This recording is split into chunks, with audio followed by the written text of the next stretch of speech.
We got married in 2008, and Scarlett was born in 2010. Peekaboo! Where's mommy? Around the time that she was 14 months old, I fell when I was walking across the street. I walked home about a mile, and I fell 6 times. In January of 2012, I saw a neurologist who said, "I think you have ALS." And that was bad. Basically, what ALS does is it shuts down the connection between your brain and your body. There's a lot they don't know. So why do I have ALS? I don't know. When I first had to share my diagnosis, all I could do was be hopeful about it. I wasn't going to give this news to people and then say, and now, let's enjoy the next 2 to 5 years because that's all we have left.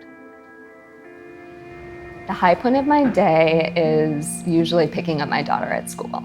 I really like to actually roll up to school, say hello to her teachers, see the other girls, hear about her day, and I love that. I have to keep living with positivity because my job is to raise a child. I mean, I can't just not get out of bed in the morning because I have a kid who needs a mom, and I'm here. So for as long as I'm here, I'm gonna be the best mom that I can be. I think that it's really incredible how Scarlett has adapted to my ALS. And at 4 years old, I sat with her and told her how to make a quiche. And she just did it. She added her own stuff, and now the quiche recipe is basically hers. We've gone with her version. Whoa. Good. A little bit more? Yeah, let me see what's in there still. A little bit more. Almost everything I do is for her, so that if I don't end up living through this disease, that she's gonna have a lot of things to remember me by. At least 2 months. Oh man, we'll see. It's really important to us that we are just out there living our lives and that she sees that we're doing the best with what we have.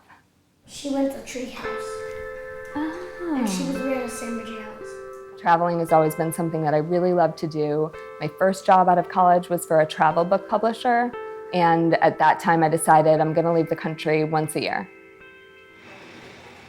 So now the way that we travel is typically in the car because I have all these devices. I have a cough assist. I have a breathing machine that I use at night. I have a wheelchair, so it's a little harder to get around.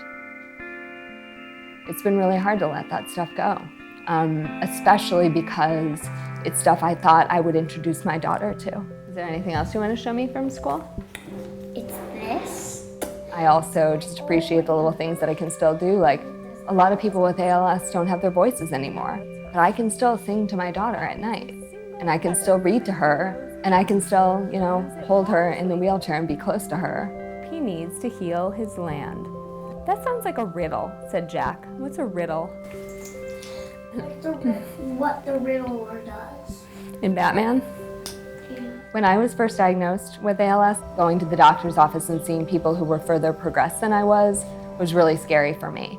It wasn't until I wrote a piece for the New York Times and people with ALS started reaching out to me that I decided, okay, this is ridiculous. These are my people. I'm not your average ALS patient in that I'm a woman and I was 33 when I was diagnosed. But since I've gotten the disease, I've met so many people who are women, who are younger than me. I have plenty of friends in their 20s who have this disease, and I think that that's pretty heartbreaking. The name of my website is Speed4Sarah, and the idea behind that is there's no time to waste. It's considered a very rare disease, but if we can make headway in research and find treatments that will prolong people's lives, suddenly you have, double the amount of people who have the disease who are living with it. And then you make more headway and you get more treatments and we triple the amount, and then it becomes something that is a little harder to ignore. ALS is not an incurable disease. It's an underfunded disease. And that's why we work so hard to raise money and awareness for it.